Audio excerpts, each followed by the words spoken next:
বন্ধু তোমার কবরে তুমি যাইবা, আমার কবরে আমি যাব।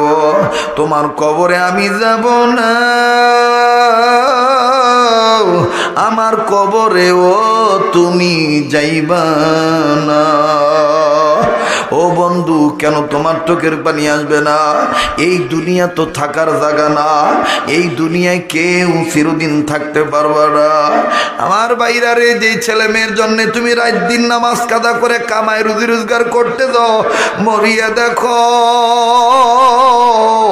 ছেলে থাকবে ছেলের জায়গায়, মেয়ে থাকবে মেয়ের জায়গায়, তোমার মা থাকবে তোমার মার জায়গায়, বাপ থাকবে বাপের জায়গায়, বন্ধু বান্ধবী থাকবে বন্ধু বান্ধবীদের জায়গায়, থাকবে শুধু আমার নবী। নবীর মায়ার উম্মত হইয়া যদি কবরে যাইতে পারো, তাইলেই তো কবরে আমার নবী বলে দিবে, আয় আল্লাহ এটা আমার খাঁটি উম্মত।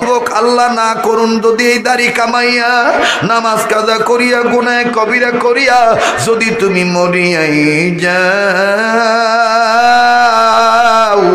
আমার নবী তো তোমাকে পরিচয় দিবে না।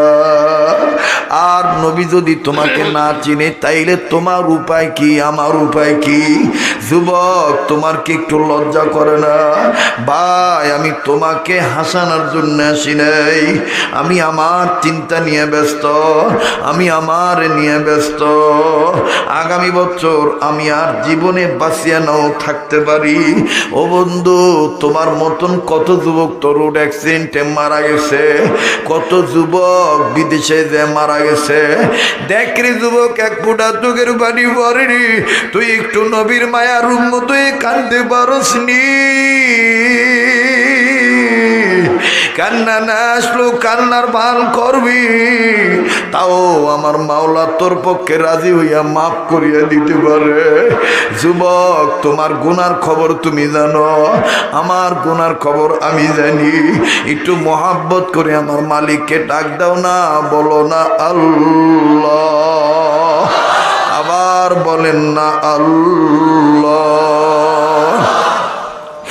ও বন্ধু, চোখের পানি পড়িয়া গেলে এই চোখের পানি টিস্যু দিয়া কাপড় দিয়া মুছবেন না, এই চোখের পানি চেহারার মধ্যে মিশায় রাখবেন, এই চোখের পানি হাতে মিশায় রাখবেন। এই চোখের পানি ওই দিন কাজে লাগবে যেই দিন জাহান্নামের আগুন আপনার জন্য খা খা করে দাঁড়ায় থাকবে, আপনাকে পাইলেই খাবে। ওই সময় আমার মালিক বলবে, জাহান্নামের আগুন আমার এই বান্দার জন্য তুমি ঠান্ডা হইয়া যাও, তোমার জন্য এই বান্দা না। তুমি কি দেখো না তার চোখের পানি পড়তেছে? এটা আমার কান্দুই না বান্দা, এটা আমার কাছে তওবা করি না বান্দা, এটা আমার নবীর প্রেমিকে, নবীর প্রেমিক হইয়া চোখের পানি ছেড়ে দেওয়া বান্দা। একটু মায়া লাগায় বলো না আল্লাহ, আবার বলেন না আল্লাহ। আল্লাহ, তুমি আমরা রে মাফ করিয়া দিও, আল্লাহ তুমি আমরা রে কবুল করে লইও।